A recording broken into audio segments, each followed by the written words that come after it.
এটা হচ্ছে ইথিওপিয়ার রাজধানী, ইথিওপিয়ার এয়ারপোর্টে আছি আমরা। তো ভুলবশত আমরা ইথিওপিয়ারেই আমরা বানাই ফেলাইছিলাম হলো মিশর। ঠিক আছে, তো দেখতে পাচ্ছেন ইথিওপিয়ার এয়ারপোর্টের ভিতরে কত কিছু বেচাকিনি হচ্ছে দেখতে পাচ্ছেন সবাই। হ্যাঁ,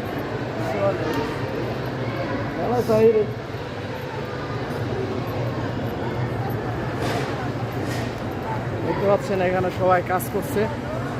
brother, smoking zone this side. Okay, thank you very much.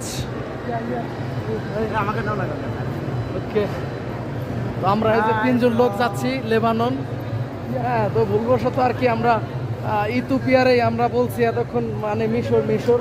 তার কারণ আমাদের সামনের কিছু লোক, মানে আমাদের হলো নামার কথা ছিল হলো আপনার কোন জায়গা, ওমানের মাসকাটে, ট্রানজিট ছিল ওমানের মাসকাটে।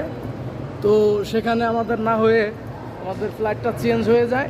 তো সেই কারণে আমাদের হলো ইথিওপিয়ার রাজধানীতে আসতে হয়, ইথিওপিয়ান এয়ারপোর্টে। ইথিওপিয়ায় আছি এখন। ঠিক আছে, এখানে আমাদের 3 ঘন্টার ট্রানজিট আছে। তো আমাদের অনেক বড় একটা জার্নি হলো, প্রায় 7 ঘন্টা, না 7 ঘন্টা। আমরা বাংলাদেশ টাইম 12টায় রওনা দিছিলাম। তো বাংলাদেশ টাইম এখানে আমরা 8টার সময় এসে পৌঁছেছি। 12টা থেকে 8টা ইথিওপিয়া আসতে আমাদের 12টা থেকে 8টা বাজছে। এখনো 3 ঘন্টা পরে বিমান ছাড়বে, তারপরে রাত 3টা।